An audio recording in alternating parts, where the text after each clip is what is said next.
Ever feel like you're constantly on a financial treadmill? You work hard, pay the bills, maybe even sock some away for a rainy day, but somehow, the end of the month always seems to arrive a little too soon. If you're nodding your head, you're not alone. Millions of Americans struggle to manage their finances, especially with unexpected subscriptions and hidden fees lurking in the shadows. That's where services like Rocket Money come in, promising to simplify your finances and save you money.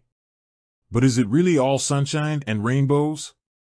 Let's blast off and explore the truth about Rocket Money fees.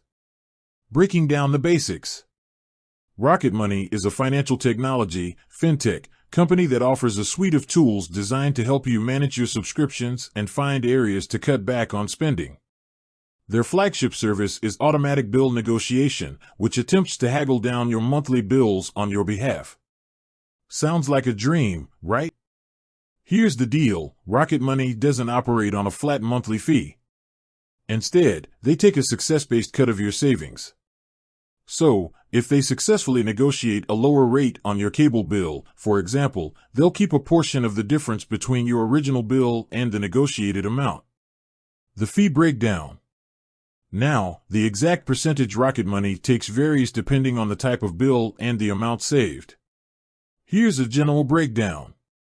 Cable and internet, 40% of your first year's savings. Cell phone, 50% of your first year's savings.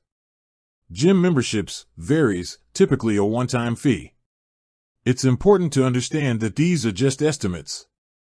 The actual fee you pay could be higher or lower depending on the specifics of your situation. Is the fee worth it? That depends. Let's say Rocket Money saves you $50 a month on your cable bill. Over a year, that's a cool $600. If they take a 40% cut, you'd be looking at a one-time fee of $240.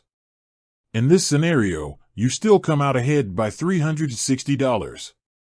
But what if they only manage to save you $10 a month? The fee might not be as attractive then.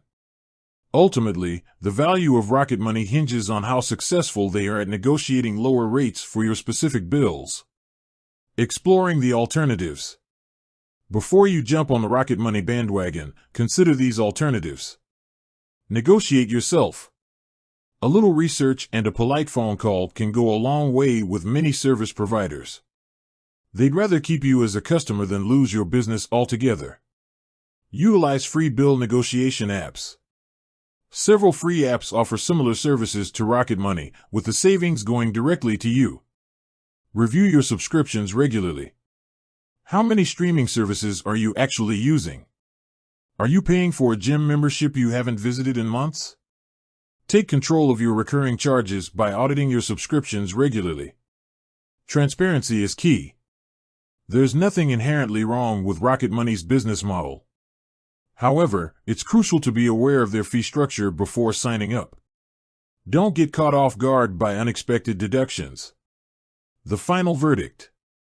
Rocket Money can be a valuable tool in your financial arsenal, especially if you struggle with negotiating or lack the time to tackle it yourself. However, weigh the potential fees against the savings you could achieve through alternative methods. Remember, taking control of your finances is the ultimate goal. Whether you leverage Rocket Money or navigate the negotiation waters yourself, become an active participant in managing your subscriptions and spending. With that said, thanks for watching, and until next time.